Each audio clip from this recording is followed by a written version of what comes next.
Good evening, gentlemen. Good evening, Rabbi Tzvi. Thank you. We are holding in the middle of chapter 4 of Tanya. My ambitious plan, which might be overly ambitious, is to finish chapter 4 in 2 classes. The first this week and the next class next week. I'm hoping by the end of next week, God willing, we will be through chapter 4 and on to chapter 5. That is my goal.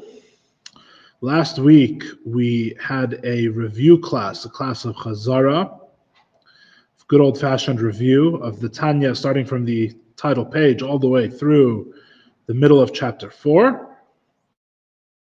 And now I'm going to give just a brief review again, a second review of what happens at the beginning of chapter 4, where we're up to in chapter 4. And then, God willing, today we are going to do the rarest thing in this class, which is actually cover ground in the text of the Tanya. I know, radical. The 4th chapter of Tanya is about levushim. It's about garments. If there's a one-word summary, levushim. What's the summary of chapter 3? Kochot. Faculties, intellect, and emotions. What's the summary of chapter 2? The famous 2nd chapter of Tanya. Nefesh Elokis, godly soul, and summary of chapter 1. Animal soul. Nefesh Bahamis. It's the summary, the one-word summary of all the chapters so far. Chapter 4 is about levushim, is about garments, the soul's 10 faculties of seichel and midos. Right, and we're talking specifically about the godly soul. As we're going to see, a lot of it's very similar in the animal soul, so you may as well think of it in a roughly generalized sense. The soul's 10 faculties of seichel and midos, the intellect and emotions of the soul, which, if you'll recall, is the finite, limited, created way of the soul's existence. In other words, the soul has an aspect which is transcendent, which is beyond, which is the fact that it's a chelek elokam al mamash, that it's a piece of God above, literally. But the soul also, it's not just elokus, it's elokus shanais nivra. It's godliness that has become a creation, which is implicit in the word chelek, right? It's been taken away. It's been taken away from God and made into another thing, right? It's been made into a creation. The godly soul as a creation, as a finite being that exists the same way any other limited and defined being exists, is defined by its seichel and midos. That's what the existence is. What is the godly soul? So it depends who you're asking. If you're asking at its very essence, it's a piece of God. But if you're asking what is it as a being within the world, like any other being, right, what it is intellect and emotions. And it's specifically intellect and emotions that are oriented towards God in the godly soul, rather than towards anything else. The godly soul is all about God, and so its finite definition is the seichel, which allows it to bring its inner connection to God down into a defined thing. And then you have the midos, as we spoke about this at great length now many times. The midos are the actual measure, the contours of the soul, right? It's like the shape of the soul. Where does the soul fit, right? And where doesn't it fit? What is it attracted to, an ava, and what does it run away from with yira, right? Where, in other words, how does the soul relate to things? It just happens to be that the godly soul only relates to godliness. It doesn't relate to anything else, right? But within godliness, of course, there's an infinite number of levels, right? And how does it relate to this aspect of godliness? How does it have this ava, this yira, or that yira, right? And of course, as we're going to see later in Tanya, God willing, there's many complexities to how the godly soul relates to God. But then we have a further question, because the soul does, or a further elaboration, because the soul doesn't just exist, the soul also acts or interacts, right? And the way that it interacts with things outside of itself, which is called a levush. A levush means how something interacts with things outside of itself, things that are external to it. The soul has 3 interfaces. The soul has thought, speech, and action, which are the way that the soul expresses itself and relates to, connects to, interacts with things that are outside of itself, in the external world, so to speak. And of course, because it's the godly soul, what's the only thing that the godly soul wants to interact with outside of itself? Is God, right? So the thought, speech, and action of the godly soul, as it turns out, as we've learned in chapter 4, are Torah and mitzvahs. You have the study of Torah, and the performance of mitzvahs, and this is the thought, speech, and action of the godly soul. And as we're in the middle of explaining, even though the levushim and the interactions are in some sense the most external thing to the soul, right? Because the act of wrapping tefillin is merely a technicality. It's putting a leather box on your arm, right? That's not the fiery heart of the animal soul which yearns for God, or the godly soul which yearns for God, right? It's not even the essential connection to God, which is the essence of the godly soul. It seems to be a very superficial, external, technical matter, right? Or to study words of Torah, right? To study a page of Talmud, right? Is an external matter. It's something that you do out there. It doesn't have to do with this thing that we keep discussing, which is this godly soul's essential connection to Hashem, right? But in fact, as the Alter Rebbe points out, not only are the interfaces, the actions of the godly soul, not only are they not an afterthought, but in fact, they have a quality, they have a greatness to them, which is greater than even the highest understanding of the godly soul. Even its highest hasagas, its highest comprehensions, its deepest and most profound ways of relating to God within itself don't reach the technicalities and the external expressions which are Torah and mitzvahs. Why? Because basically, the godly soul, as it has become a finite being, is a finite being. It's a nivra, and no nivra, no creation, no limited creation can grasp the creator. No limited creation can truly have an attachment with God. And we spent a long time explaining that you understand this more richly when you think of this attachment as a very objective thing, right? When we say attachment to God, we don't mean a feeling, right? Because you could have a finite feeling about God. We mean an objective dvekus, an objective cleaving to God. How can the limited and the finite open up to grasp and to become one with and to cleave to, attach to the truly infinite? The infinite has no attaching point. You can't get your arms around the infinite. How do you even, this is something in a different dimension of existence. And so how could you have any attachment to it whatsoever? Comes the answer that God put himself into the Torah, which is the last thing that we learned in this class when we were learning inside. God puts himself into the Torah. He is one with his chachma in such a way that by grasping his will and wisdom, his ratzon and his chachma, which is the mitzvahs and the Torah, by grasping them, you grasp God himself. In other words, and we explain that this, in fact, is the only way that the love and fear of the godly soul can actually culminate, can actually reach their desired purpose. If there were no mitzvahs, the love of the godly soul for God would always be an unconsummated love, a love that never reaches its purpose, a love that never reaches its ultimate goal, which is God himself. It's a love for God that has no way of actually reaching God, actually bringing a person close to God. The only way that it's possible to have that attachment and to have that love be fulfilled is through Torah and mitzvahs. And therefore, the levushim and the garments actually, in a way, are higher than the emotions that are their soul, the emotions that are their inner soul and inner vitality.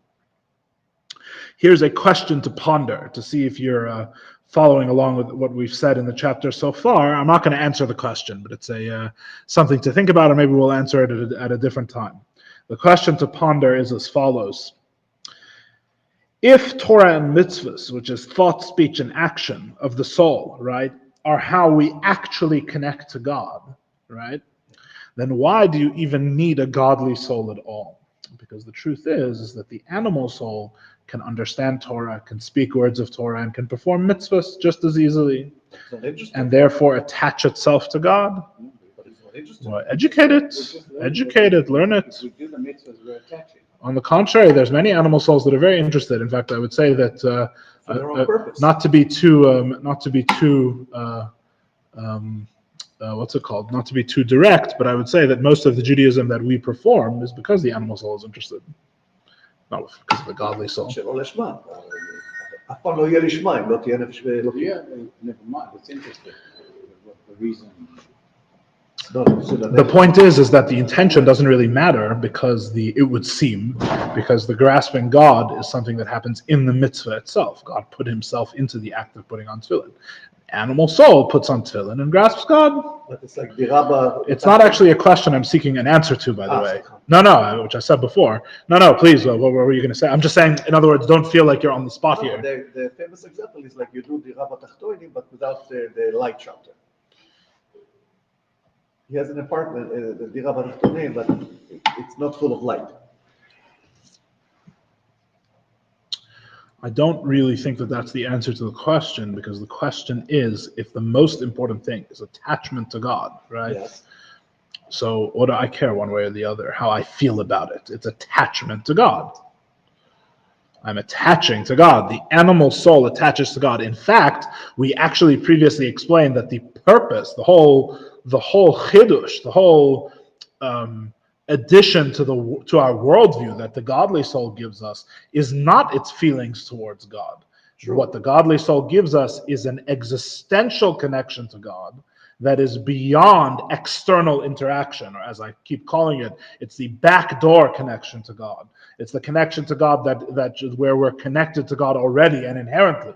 And that's the whole maila, that's the whole quality of the godly soul. Nothing to do with feeling or kavana or understanding, because the animal soul can have all of those things. So therefore, if the whole maila of the godly soul is existential connection to God, it's the fact that it's a chelek elokah, right?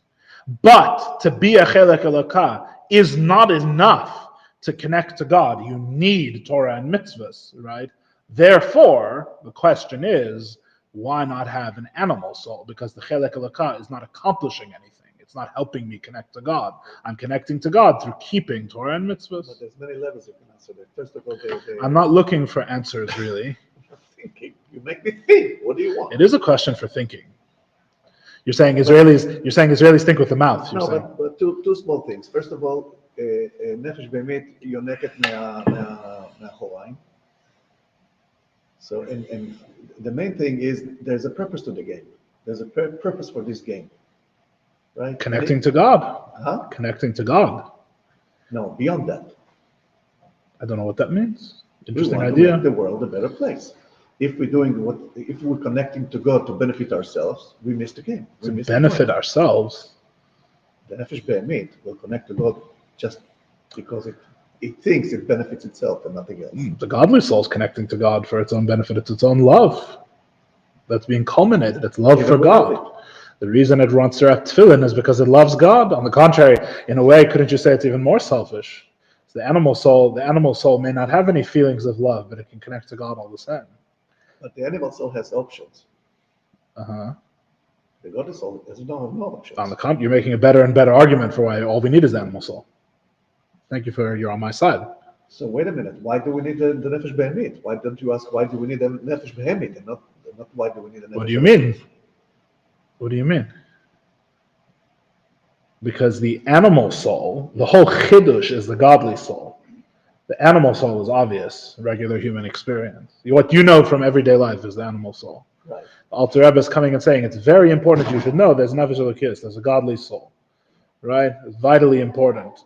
But since it's vitally important that there's a godly soul, I'm coming to ask you, based on this, why is it vitally important? Because this is It's a rhetorical question, by the way, just to remind you. I said I'm asking you. You said. Uh-huh. Forget it. Keep going. Not you personally. You, the person who's going to chew on this as something to chew over. Just a question. Anyway, just to see if anyone's paying attention to what we're learning about. Okay, that is basically, if you wouldn't mind closing the door, I'd appreciate it. This is basically the summary up to this point. Let us get going here in the text of chapter 4 of Tanya. Thank you very much. We are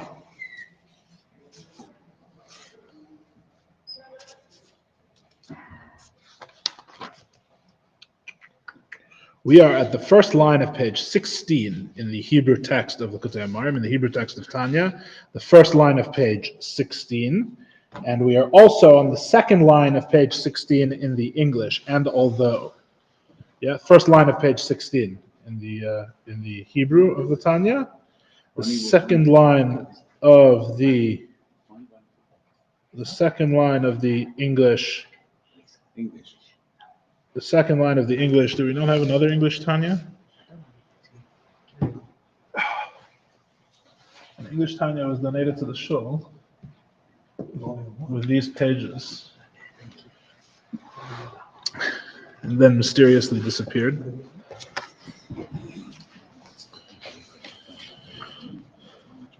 It's chapter 4. Chapter 4. My father is going to find you the place. First line of page 16, Va'af. The other Va'af on the first line of page 16. Good evening.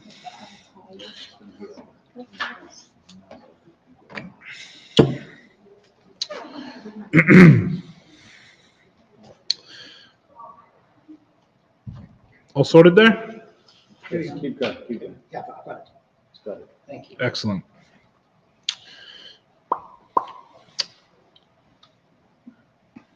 Okay. Zok the Heilige Tanya. Says the Alter Rebbe, the Tanya Kadisha and the Holy Tanya. V'afta HaKadosh Baruch Hu nikra Ein Sof, even though God is called the Ein Sof, which is a Kabbalistic term, which means the one without end. V'ligdu, which we definitely don't have time to dig into in tonight's class. We'll dig into it when we have to, which will be later, God willing. V'ligdu lasai ein cheker, even though he's called the Infinite One, and to his greatness his greatness cannot be fathomed, cannot be investigated. And no thought can grasp him at all. So too his will and his thought, his will and his intellect. As the verse says, there's no investigating his understanding. Will want to investigate God, find him. My thoughts are not your thoughts. In other words, the Alter Rebbe here is asking a question on what we have just learned. The Alter Rebbe's question is as follows. I'll give you the back and forth. It goes like this. We've just explained that you need Torah and mitzvahs. You need them. In other words, the godly soul is not enough. So we have a question of why we need the godly soul. This is Ronnie's question for homework. You need Torah and mitzvahs. You have to have Torah. Let's use putting on tefillin as our example for tonight. Why not? You have putting on tefillin. I have the mitzvah windows as my inspiration, so I can pick a mitzvah from the windows, right? So we have putting on tefillin. Putting on tefillin is the means by which the godly soul connects to God, right? There's 247 other ways, right? This is one way, and the godly soul, has a powerful love for God, and the way that it's able to actually attach to God, which is what its love means, it's a desire to come closer to God. The way you actually can come close to God, the only way is through doing the mitzvahs, through putting on tefillin, let's say, right? So we said why is it the only way? Because the limited faculty of love, a creation's love, no matter how lofty the creation, no matter how refined the godly soul, right? No matter how wise and how emotionally rich you are, at the end of the day, you're always going to be a limited creation. And that love of the limited creation, which is the godly soul, is never going to be able to grasp God. And therefore, you need a mitzvah, right? So you may ask like this. You may ask, well, how could he be grasped by putting on a leather box if he can't be grasped by the deepest understanding of the godly soul, right? Which is a question we just reviewed.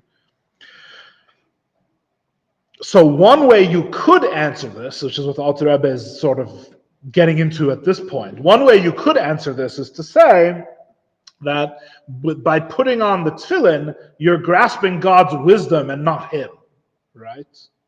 But then you would ask, exactly on the contrary, him and his wisdom are one, and isn't that the entire point? Isn't that exactly what we're trying to say? Isn't the entire purpose isn't what we're trying to say, the entire function of the mitzvahs is that him and his will and wisdom are all one, and therefore by attaching yourself to his, by literally expressing his will, you are therefore attaching yourself to God. You're attaching to God himself, right? But then the question, But then the question becomes, if it's God himself, then how can we grasp it, right? You see the tension here. So in other words, on the one hand, we want to say that putting on tefillin is an expression of God's will. And by being an expression of God's will, you're attaching to God himself, right? But so that's why, that's from the one side, where what we are trying to accomplish and say positively about the mitzvahs. But from the other side, the entire reason we have to do this is because you can't grasp God. Right? And so you say, well, I can grasp the mitzvah, but I can't grasp him. But I thought the entire point is that the mitzvah and him are one thing. And therefore, so you understand the problem? In other words, mimanavshach, you would say in the Gemara, right? Which way do you want it? Is the mitzvah one with him or isn't it? Right? You can't have it both ways. If it's one with him, then you're grasping him. And not only are you grasping him, but noch erger, we would say in Yiddish, even worse, right? You're grasping him not with your greatest and highest spiritual faculty. You're grasping him literally by wrapping a leather box on your arm, right? So so that's mitzad echad, right? Mimanavshach. If you're grasping him, then you're grasping him literally by putting the box on your arm. And if you're not grasping him, then what's the point of doing the mitzvahs, right?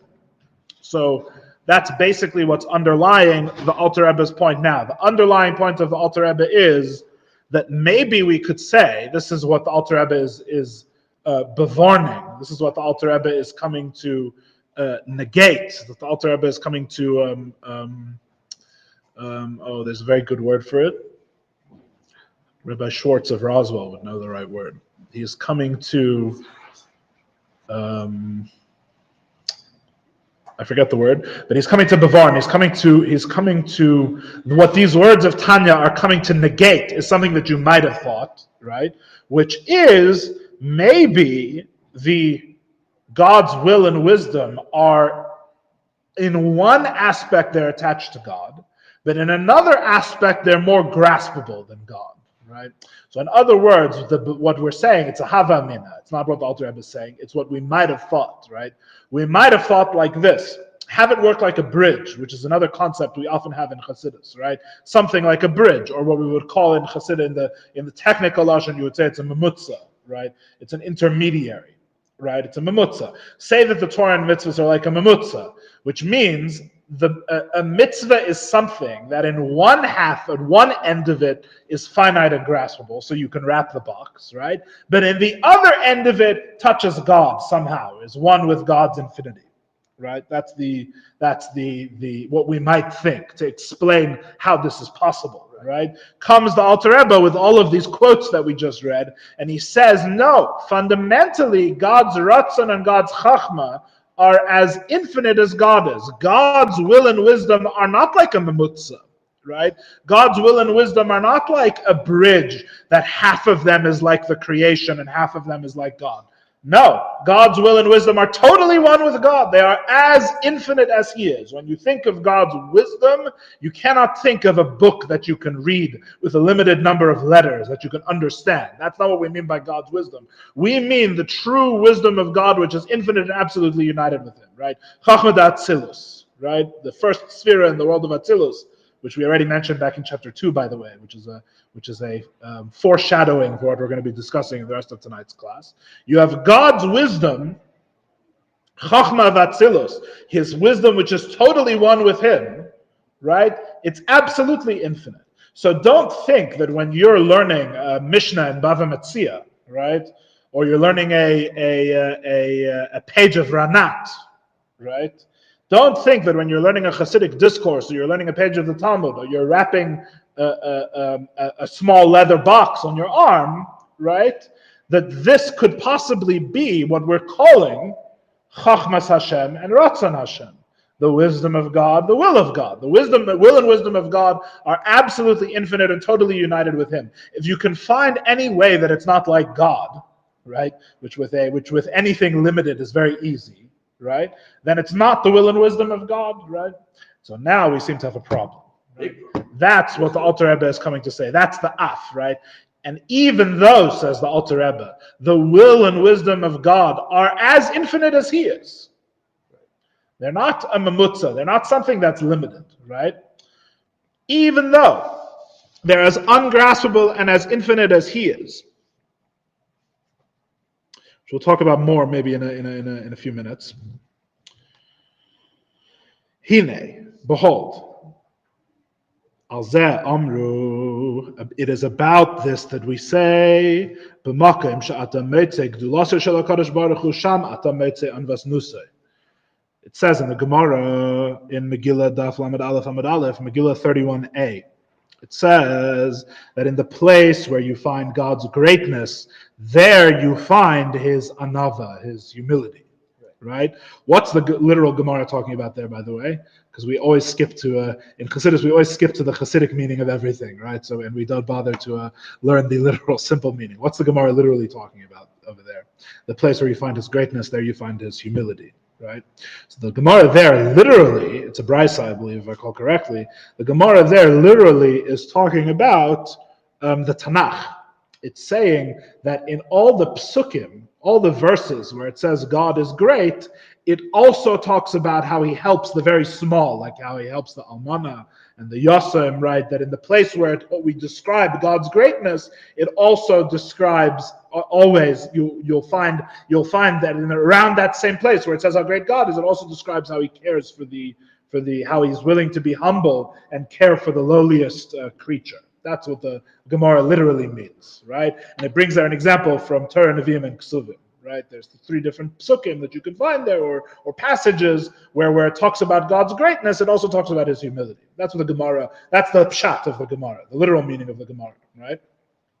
In Kabbalah and in Chassidus, right, we read this very differently. We say, in the place, and it's actually you could base it as I was learning, as I actually hadn't heard of this before, but you can actually base this on a diuk of the lashon. You could actually base this on a precise reading of the words, because in fact the Talmud says, in the place where you find God's greatness, there you will find His humility. Sham, right, which seems to imply not that we're in the general verse or the general passage where the Torah talks about God's greatness, you'll find also around there that it talks about His humility. When we say there is where you find God's humility, it seems to be saying that in the very place where you have God's greatness, in the same place, not around there, Sham, in the very same place, that's where you find His humility.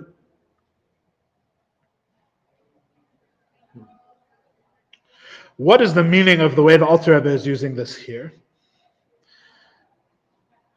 The Alter Rebbe is saying that in the infinite extension of God is also the place that you find His self-compression, His ability to fit Himself into small things. That's what it's going to turn out, the Alter Rebbe means by this here.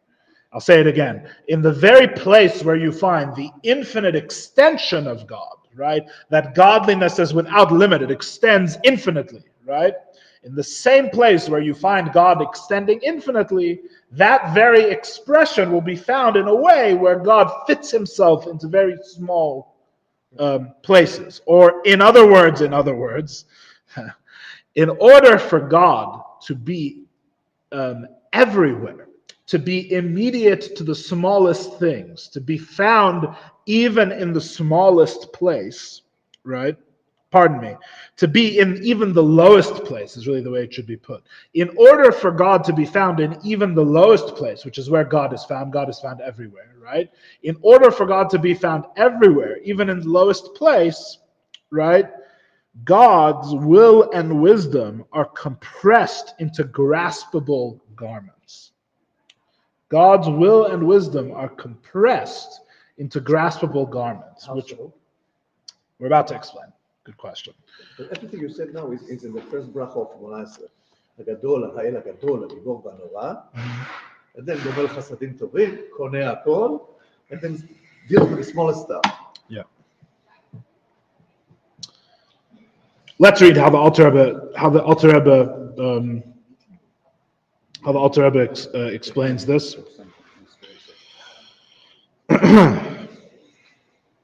V'tzimtzem, last word of the line. V'tzimtzem, and v'tzimtzem HaKadosh Baruch Hu. God compresses Ritzonai, his will, v'chachmasai, and his wisdom, b'taryag mitzvos HaTorah, in the 613 commandments of the Torah, u'behilchei seyan, and in their laws,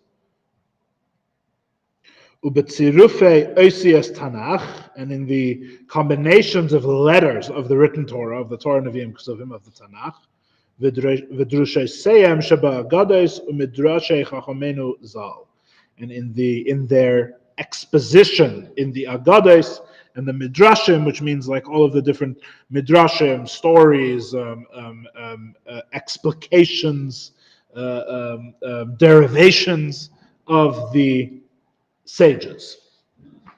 In other words, every piece of Torah that you learn, right?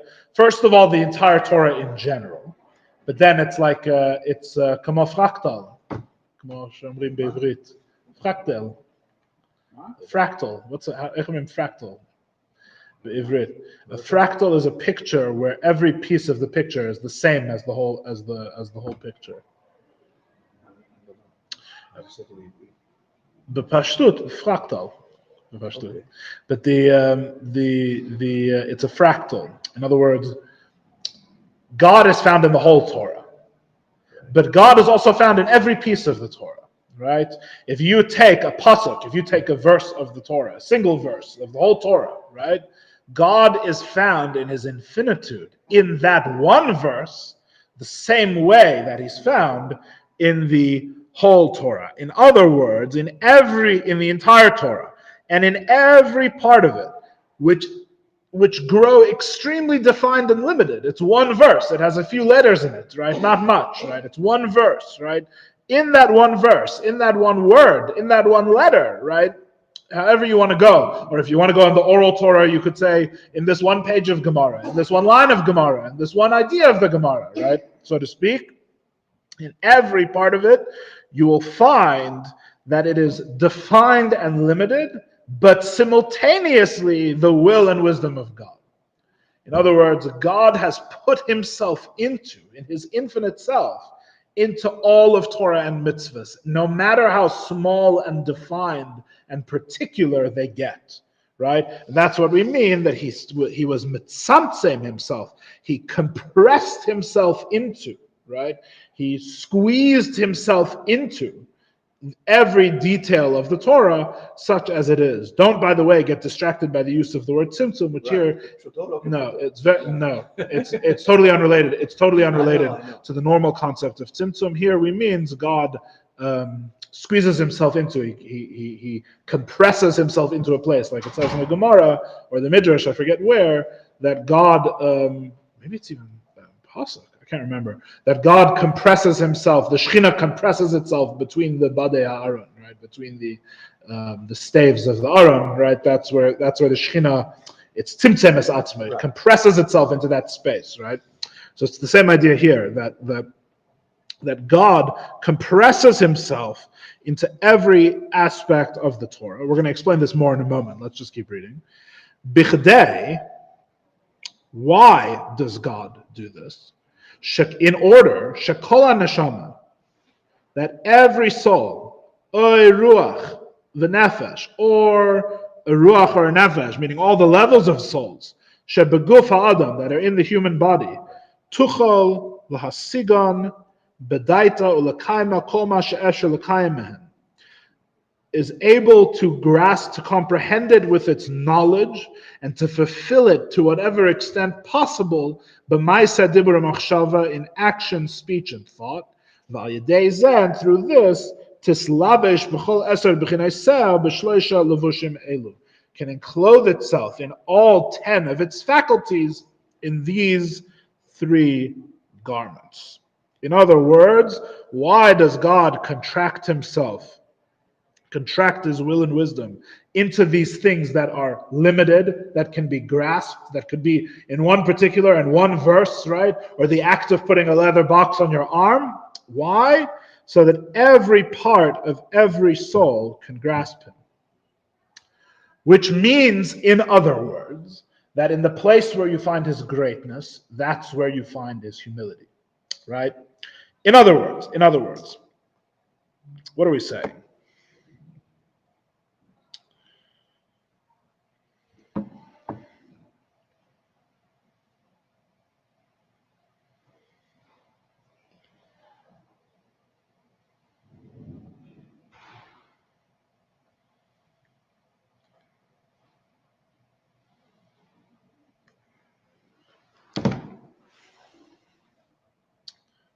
What we're saying is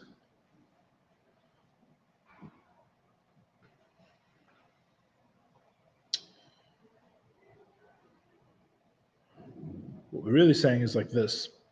God's infinitude, the infiniteness of God, works different than you may assume. And that's really what we're saying.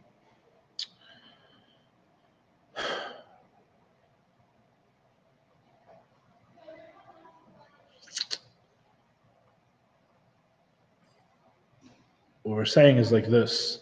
The infiniteness of God is infinite in such a way that it is available within every level and detail and limit of the particular creation. In other words, there is nothing so small, there's nothing so detailed, there's nothing so irrelevant, so to speak, that the whole God, so to speak, is not available or accessible to that one thing. And this is the nature of God's infinitude. In other words, if God, this is the key here. If God is only infinite, like you might imagine, which means that he's totally unable to fit in the universe at all, right? No physical world of any size or any infinitude could possibly capture the infinitude of God, because physical infinitudes are not real. They're all limited by their physicality, right? They're not really infinite. If nothing in the world can grasp God, nothing created can grasp God, right? How infinite is his infinitude really, right? Now, in this, you have to understand, and we really don't have time to talk about this tonight, but the Kabbalah and the Chassidus take a very different understanding of this than say, Jewish philosophy, or maybe some other ways of thinking about this question. Other ways of thinking about this question would say that, on the contrary, to be able to fit within the physical or to relate to the physical is, on the contrary, it's a chisaron, it's a giron, it would be a bad thing. It detracts from the greatness of God to say that God could relate to or be found within the smallest thing, right? You said that you can't, you limit him. They don't see it that way. No, you don't. They would say, you don't. No, on the contrary, it's not a limit to say that God has nothing to do with this chair. What's this chair to God? It's not, to the extent that the chair really exists, the chair is infinite and one with God, right? And God does relate to it. And to the extent that it's a physical, particular thing in this world, right, it would be an indignity, so to speak, for God to relate to it. It's not a limit that he doesn't relate to this chair. On the contrary, it's his great quality. It's the greatest praise of him to say that he doesn't relate to this chair, right? The fact that your physical body can relate to this chair just shows how lowly and limited and imperfect you are, right?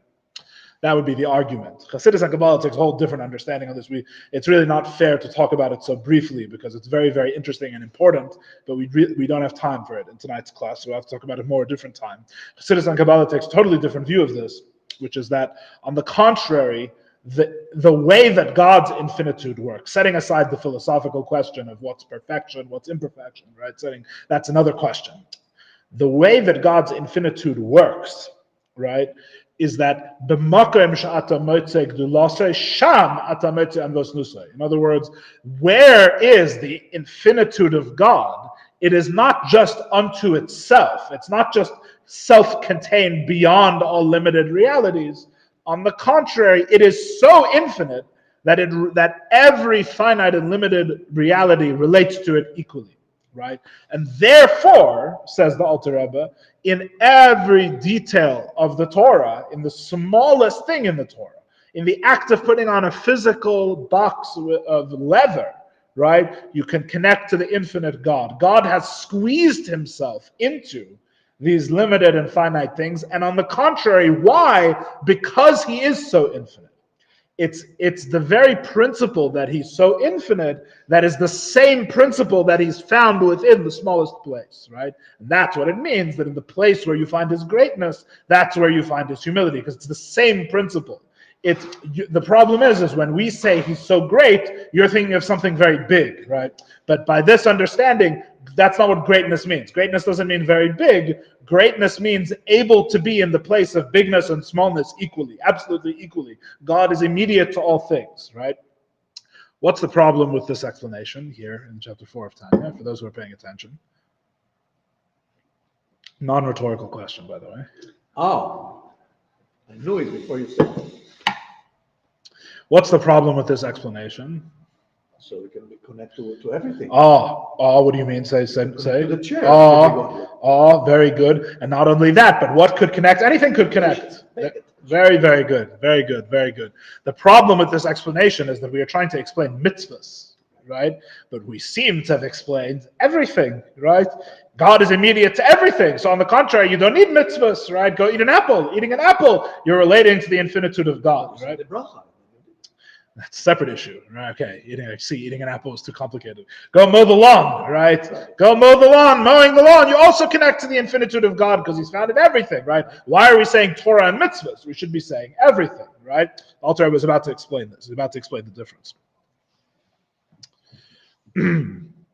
But the fundamental point we understand is that God is, it's going to turn out that this is not true of the world. It's only true of Torah, right? But in Torah, this is the principle, you understand. Because he is so infinite, that's why he is found in each place. Yeah, we'll talk about this more in a second.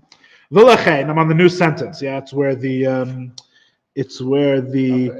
chitas of Beis Teves starts. If you have a merge here on the page. V'lachein, halfway down the page. V'lachein, therefore, nimshala Torah l'mayim. This is why the Torah is compared to water. Ma mayim yerdim b'makom gevei l'makom namoch kacha Torah yardim b'makom kaveda shirton v'chachmasu yisbarech v'raisa v'kutshabichu kol echad v'leis machshav tfisu be'klal.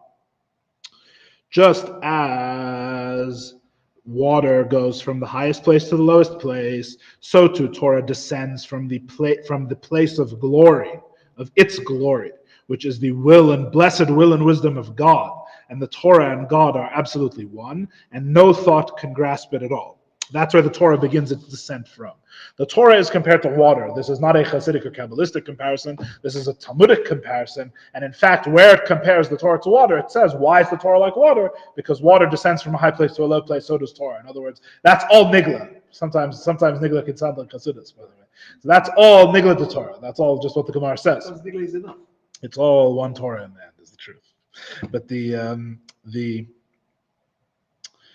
Gemara in Tanya says the Torah is compared to water because water finds the lowest place. And even the truth is that the nature of water, that even when it's contained, it's always seeking to find the lowest place. And what is going to be absolutely critical about this metaphor, about falling water, what's going to be critical about this metaphor, and Chassidus repeats this multiple times when it talks about this idea of water going from a high place to a low place. This is also a mashal for chesed, by the way, and for chachma, and for many other things. That when the water goes from a high place to a low place, the water remains the same water, right? In other words, the same drop of water, the way that water falls, right, is that the water stays unchanged from a high place to a low place. It simply moves from where it was to where it's going to come down to. Let's continue reading and we'll explain this more. Umisham, and from there where the Torah starts as the will and wisdom of God, Nisa veyarda b'seiser hamadregas, mimadrega lamadrega b'shtal shlusa elamus. It then travels and descends b'seiser hamadregas. I was actually curious how they're going to translate that. Many levels? What level? B'seiser hamadregas, which means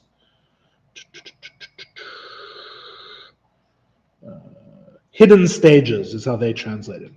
through hidden stages, which is about halfway down the second column in English, by the way. It travels in hidden stages from level to level in the chain-like descent of the world. Okay, in these few words is actually contained the key to the whole explanation, which is in the word Seser HaMadregas, which means hidden levels, right? We already discussed the concept of Seder Hishtalshalos and the worlds in chapter 2, right? You remember? We were discussing the centrifuge of the soul. You remember this whole discussion? All the souls start in Chachma of Atzilus, which should ring a bell because that's exactly what we're talking about here. In fact, we're sort of giving the Torah version of the discussion we did for souls back in chapter 2. The souls and Torah all start as one thing, Chachma of Atzilus, the wisdom of God, right? And then they descend. And as we said in chapter 2, the souls go through like a centrifuge, right? The souls all get sorted out. Very few souls remain the same as they were in the world of Atzilus by the time they get down to here, right? Because they have to pass through all of these levels, and passing through all of those levels affects them, right? So, contrast that with the Torah here, which we're saying the Torah descends through Seser Madregas. The Seser HaMadregas. It descends through concealed, hidden stages, hidden levels. What does this mean?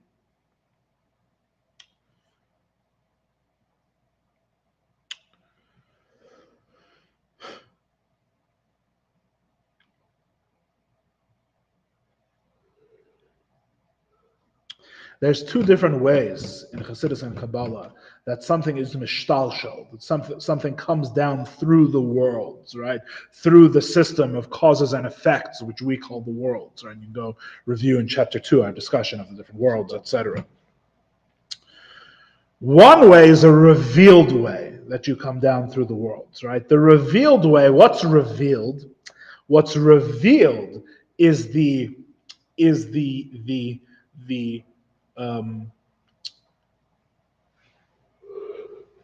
revealed means that it's like what you see is what you get. WYSIWYG, as they used to say, right?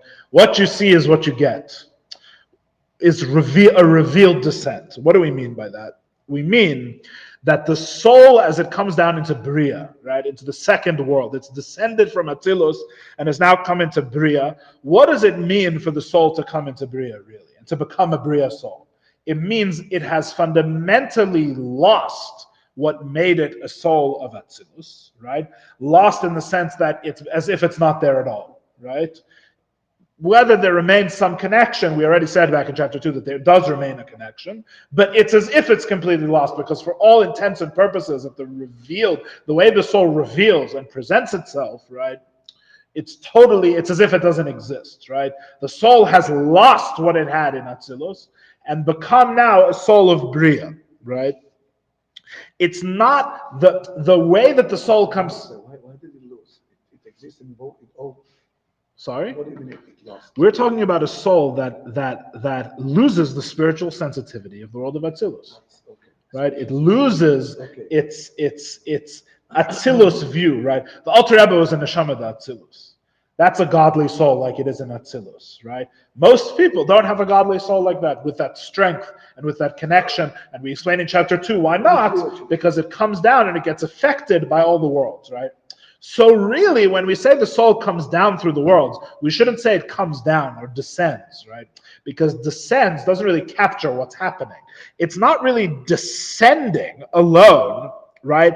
It's actually being translated into the language and the level and the vessels of that world. So in other words, when the soul of Atzilus really is coming through Bria, not just passing through on the express line like the Alter Rebbe's neshama did, right? Is the Alter Rebbe's soul. But it's actually becoming a soul of Bria. Bria is affecting it.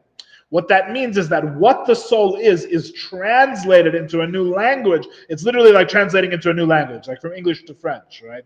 And it's becoming a new language. It has to speak and exist in terms of the worlds of Bria, which means, and every translation, something is lost in translation, right? It's never the same.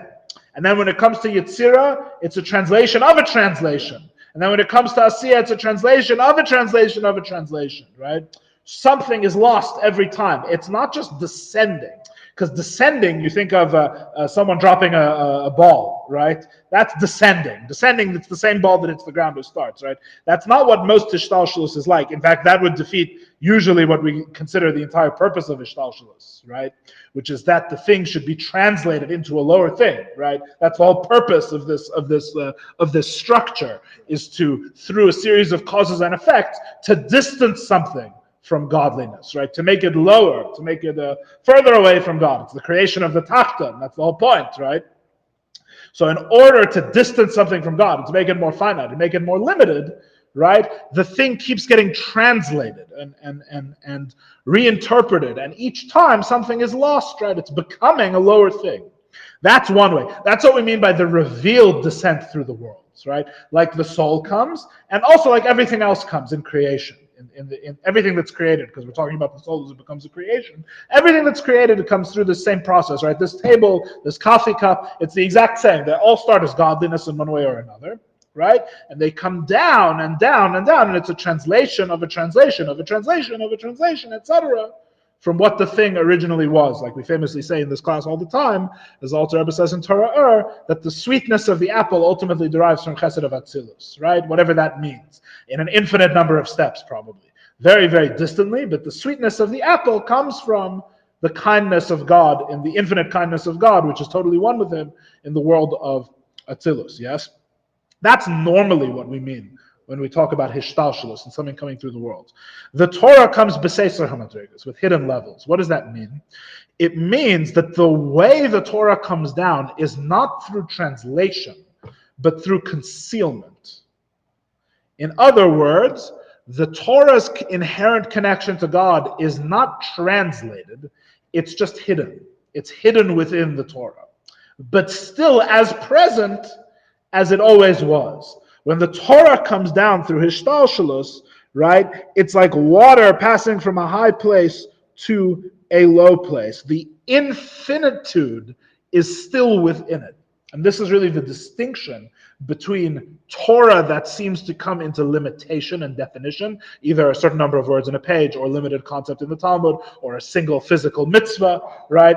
The way that Torah and mitzvahs come into limitation looks from the outside maybe similar to the world, but is actually fundamentally different. When the Torah comes into limitation, if you're grasping a single verse of the Torah, the infinitude of God is present within it. It hasn't been, it's not a translation of a translation of a translation. The only thing is that it's hidden. So it is similar to Pshuto and not Pshuto. It is in a way similar. Don't confuse me, Ronnie. Sorry. Yeah. In the smallest thing. In the smallest things, the infinitude of God is still present, right? There's multiple mashalim, there's multiple metaphors in Chassidus for this concept. And the truth is that we're learning this sort of in the simple way, because the truth is, to some extent, you could say this about the world as well, although with more complications, the whole situation is complicated. But the metaphors given in Chassidus for this idea that the Torah is fundamentally still contains the infinitude of God. So one example is the way that a child is born, right? The seeds of the father and the mother are fundamentally inanimate, material, very small things, right? And yet, like a magic trick, you start with a full neshama of a living being, a living human being on one end, and you get a full neshama of a full living independent human being on the other end, and it passes through this very, very, very small, and not just small physically, but small spiritually. It passes through this state of inanimate matter, right? And yet somehow it comes through the other end without any diminishment. You get a whole person on the other end, right? Which to the apparently to the rabbis, this was a wondrous thing. We may take it for granted, right? Maybe the more you think about it, the more wondrous it becomes, right? How does a person pop out the other end of this process, right? So this is very similar, right? The infinitude is all still there. It's not lost. Even though on the outside you say, how could you compare the smallest, this tiniest bit of matter, which is inanimate basically, how do you compare it to a living human being, right?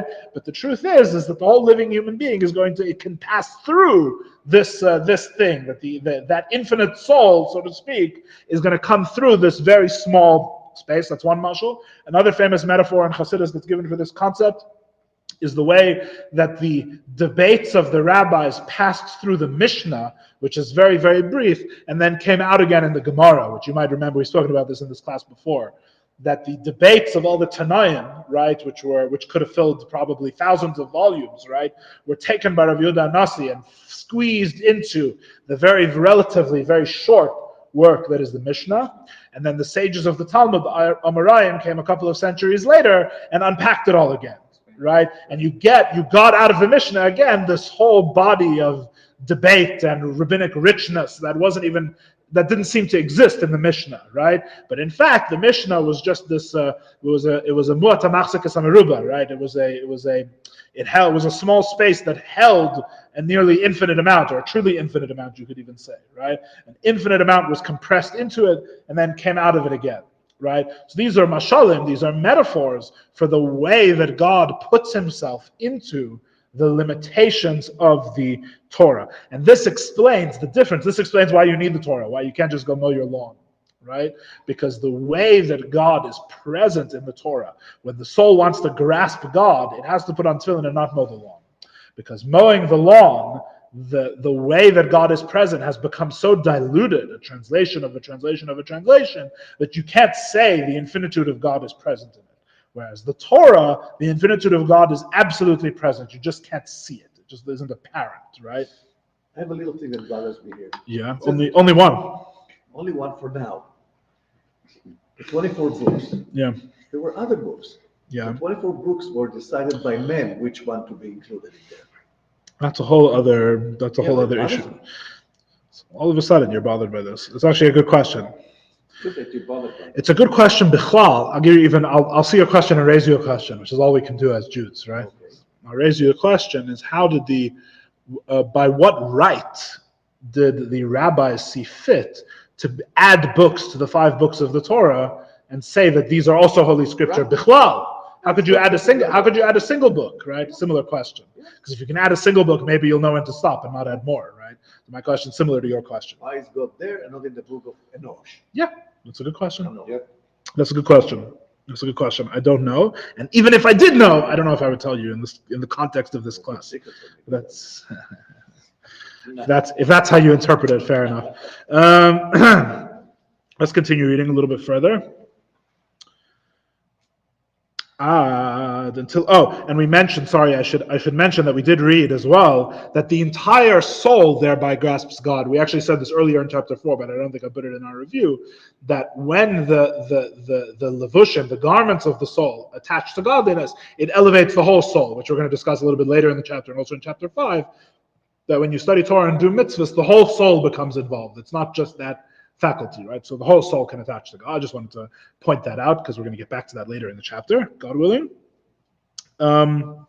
We are on the word ad. Second. Ad shenislavsha. Until the Torah, about a quarter of the way up, page 16 in the Hebrew. Ad shenislavsha b'dvarim gashmiyim v'inyanei olam hazeh, until the Torah descends in this hidden way, where the infinitude is contained within it, until it includes in physical things v'inyanei olam hazeh, and in matters of this world. Shehein reiv ha-mitzvahs, which are the majority of mitzvahs Torah, which are the majority of the mitzvahs of the Torah, kapulam, almost all of them. And all of their laws,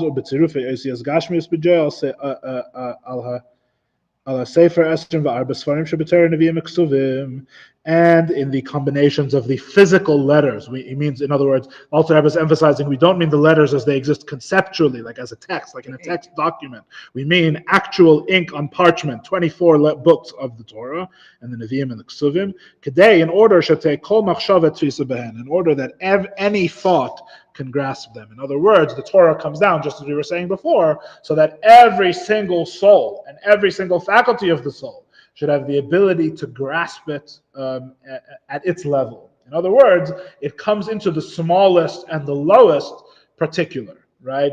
It becomes infinite, you could say, in the language of this page of the Tanya. It becomes gadol, it becomes great, it becomes infinite, it becomes without limitation, because it descends in this way so that it's reachable by each and every person, right? The most physical human thought and even literal physical speech and actions, right, are literally grasping the infinitude of God. Going to? Sorry? Going to? No, mitzvahs. Mitzvahs. You're saying Shev mitzvahs v'nei I don't know. Good question. Because it doesn't differentiate. Well, the whole chapter is about the Nefesh Elokis, first of all. So you could argue that way. Maybe you're right. Maybe there is a diuk there. I don't know. Good question. A diuk means like a precise question of language. Biduk means exact, but a diuk in rabbinic Hebrew means a precise question of language. So a diuk is a question or a point that arises from careful reading of a text in rabbinic language. So we asked the question at the top of the page and we've answered it by the bottom of the page. We'll continue the text next week, God willing. But what was the question we answered? What was the question we asked and the question that we answered? The question we asked is, isn't the wisdom and will of God as infinite as God, right? As ungraspable as God, right?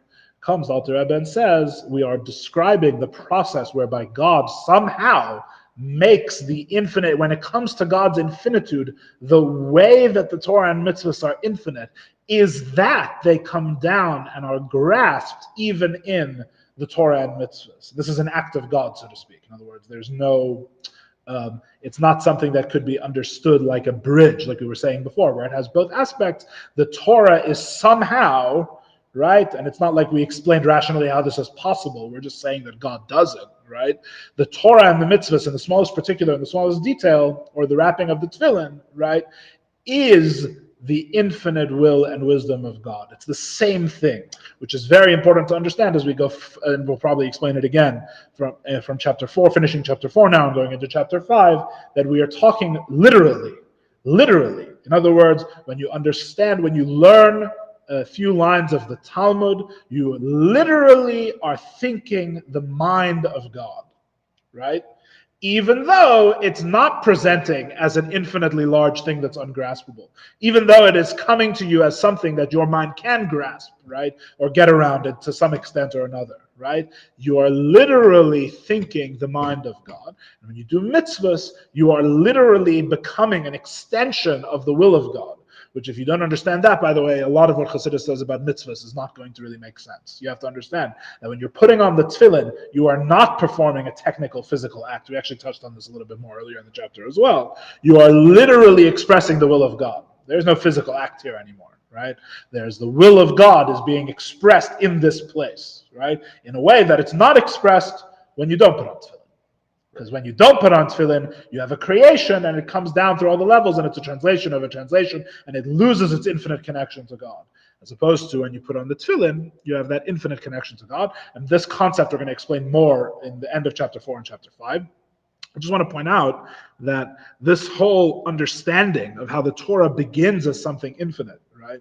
And becomes, through coming down through all the levels, something that the mind can comprehend, and mitzvahs that we can do, is so present and so fundamental to many, many Hasidic ideas and explanations. It's a very central idea, for example, in the Rebbe's talks and things like that, right? And it answers so many questions about so many strange things in Judaism, right? For example, we say the Torah precedes the world by 2,000 years.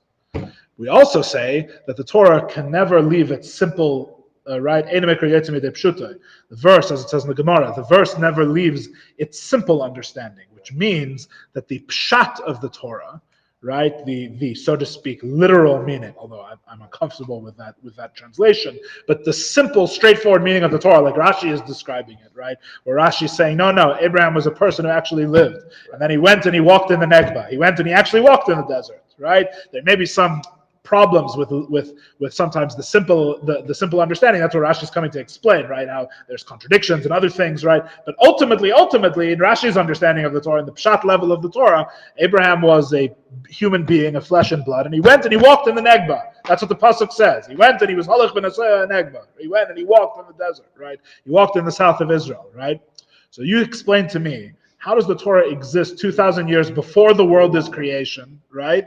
But it can't be Yotzei Midei Pshuta, which means that the Torah, what the Torah says at the literal level and the simple level, when it's telling you historical facts, right? The Torah, that's inseparable from the Torah. God forbid to ever say, and the Rebbe was like incredibly emphatic about this idea, God forbid to ever say that Abraham could ever become just a metaphor. Even in the Torah as it existed 2,000 years before the world was created, right? Now, when we say 2,000 years, we obviously don't mean in time. We mean in some other sense, right? But that doesn't matter. The point is still the point, right? The Torah is before the world is created. There's a Torah, and that Torah talks about Avram, and it's not talking about Avram as an idea. It's talking about Avram as literally Avram. How are you supposed to put these things together, right? How does that even go together? Can it be that they descended in both ways?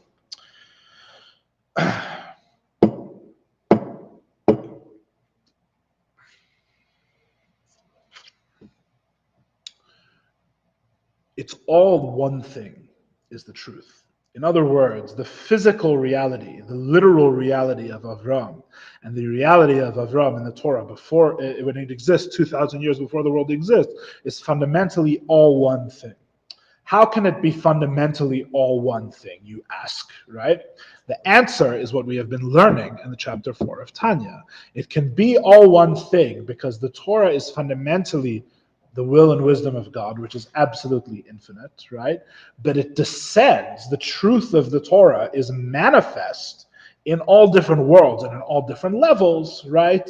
According to those levels, but without losing the truth of Torah, right? Without losing its fundamental truth. So in other words, it's the principle that the Shalah, the famous Shneur Chassidus, who was very influential in the Alter Rebbe, by the way, the author of the Tanya, the Shneur Chassidus explains the concept of the Torah is medeberes ba'elyonu meramezes b'tachtonim, which means that you think when you read the Torah that the Torah speaks about a worldly matter. The Torah speaks about something you can understand as a finite creation. It's talking about Abraham. He's a guy who went walking in the desert. I know what a guy is and I know what a desert is, right? And if you want to learn something profound about this, which we do, which the Alter Rebbe learns in Torah Or, the Alter Rebbe says that Abraham walking in the desert was an expression of the Ava Rabba of Avraham Avinu for Hashem.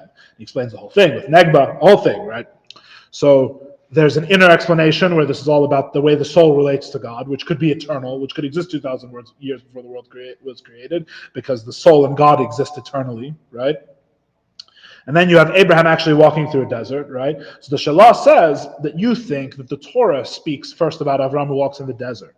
And then you come and learn all these nice metaphorical sort of, Abraham represents, he's a symbol, right? I have a teacher who says that the Rebbe hates symbolism, by the way. Interesting statement. Symbolism? Hates symbolism, yeah. The concept of a symbol is there's something very not Chassidish about the concept of a symbol. The whole Kabbalah is symbolism. No, it's not. He would argue with you. And he would argue with you for like 30 hours until you agreed with him. But I've tried arguing with him before. That Abraham, the guy Abraham, symbolized love of God. Right? So we can learn from the story of Avram, we could learn the broader philosophical message, right? That you're supposed to have love of God in a certain way. Comes the Shalah, he says, no. All backwards. You think the Torah speaks about Abraham, but it alludes to these higher things, right? It's the opposite. The Torah speaks about the higher things. In other words, when the whole story about Abraham that you're reading, even in the Pshat, which that's the most incredible, that's the hardest thing to understand, which is what a lot of like the Rebbe's Sichas are coming to like try and explain, right? How even at the simple meaning of the verse, when you think it's talking about Abraham, you have no idea what it's talking about. The Torah talks about higher divine spiritual realities. The fact that it also refers to a physical body that went walking in a physical desert, which is true and indispensable. It's the pshat, right? But even that's just what it's meramis to. That's what the Torah alludes to. In other words, the Torah is able to allude to physical events happening in the world. But if you think that's what the Torah is, right? If you think that's what the Torah fundamentally is, you never started studying the Torah. That's what the Shalah says, right? The Shalah says the Torah is medeberes ba'elyonim meramezes b'tachtonim. The Torah is about what's above, right? It hints to the realities that are here below, right? So When it comes telling me what's in Isaiah, every verse in its straightforward physical meaning is just the latest manifestation or the lowest manifestation of the truth of the Torah that it really is, which is that it's one with the mind of Hashem. And ultimately it's all one, although sometimes it can be difficult to understand, and in truth maybe impossible to understand, because in the end it's an act of God to put the infinite in the finite, right? But at the end of the day, the Torah is really the mind of Hashem. It's not a finite book made for human understanding, right? The Torah is the mind of Hashem. The mind of Hashem in its most outward manifestation, when the truth of it is most concealed, seems to be talking about a physical human being that went walking in the desert, right? There's so many other things it also explains, and I'm probably forgetting most of them, right? The Torah, the Rambam says in his famous, when he's talking about the Yud Gimel Ikrim, right, in the commentary on the Mishnah, he's talking about the 13 principles of faith, and he's talking about the immutability of Torah, right? How you're not allowed to change one letter of the Torah, right? So there, the Rambam says something which is it's so radical. It sounds like he's a Hasidic Rebbe, right? But this is the Rambam, the arch rationalist of Judaism, so to speak, right? And he says something incredibly radical. He says that the verse, Timnah was the concubine of Eliphaz, right, is just as unchangeable as the verse, Anochi Hashem Elokecha, or Shema Yisrael Hashem Elokeinu Hashem Echad, right? So that's what the Rambam literally writes. That's what he literally writes, right? He says, Timnah was a concubine of Eliphaz. We're not even talking about Jewish concubines. We're talking about non-Jewish, what's this even about, that this is a verse in the Torah, right? That verse is as immutable, is as unchangeable, is as eternal as Anochi Hashem Elokecha. How can you understand this? How can you say that they're at the same level, right? And the answer is because you think that when it's talking about Timnah being a concubine of Eliphaz, you think it's talking about one thing. But the truth is that that's just the lowest and most physical manifestation of what it means that Timnah is the concubine of Eliphaz, right? You actually have no idea what that means. You have no idea what the Torah is actually talking about, right? At the level where the Torah is actually, where the Torah is one with Hashem, in Chachma Vatzilus, where Torah is the infinite mind of God, you would see that all of these verses are exactly equally connected to Hashem. They're all the same. They're all part of one Torah, right? That this one manifests as the first of the 10 commandments, and this one manifests as the statement that Timnah was the concubine of Eliphaz. That's what the Torah is meramez. That's the fact. In fact, what we would say is, you would say that the fact that you see them as so different just shows on how coarse you are, right? If you were more refined, you wouldn't see such a difference between them, right? It's all enzach. It's all one thing. And in fact, the Rebbe actually talks about all of this, which is it's actually quite hashgacha pratis, that we ended up learning this page this week, because the Rebbe talks about all this in connection with Parshas Noach and the flood as well, because there's two differing interpretations of the flood.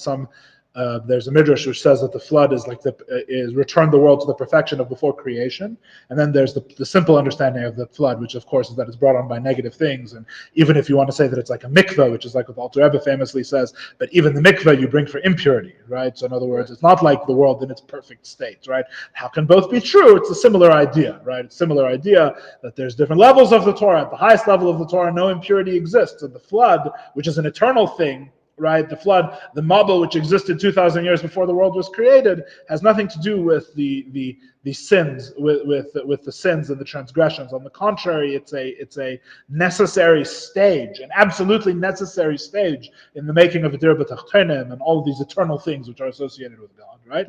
And just to tell you what the Rebbe says at the very, very end of that sikha, what's the takeaway from that whole sikha, whose details I've totally left out, by the way. I just gave you the very briefest. At the end of that sikha, the Rebbe says that it's the same thing with someone coming from Tishrei into Cheshvan, right? That a person who's leaving the high holidays, right, and being submerged in the Torah, might feel like they've been spat out on dry land, right? That the flood was a bracha, and now they found themselves all parched and beached, and on the regular year and the regular weekday. The Rebbe says, on the contrary, when you understand the whole story of the flood, you realize that it was a bracha that had to happen once. But now that the dry land was revealed again, Hashem, as He promises to Noach, right, will never bring another flood. It was a stage that had to happen. But now our whole goal is to bring that holiness into The daily life and the Especially today, when they start with a full tachlis. daily world. Yes, even with Tachnun, which is the lowest of all the lowest of the lowest place, is having to say Tachnun. Big tachlis. All right. Thursday. God willing, we'll continue next week, gentlemen.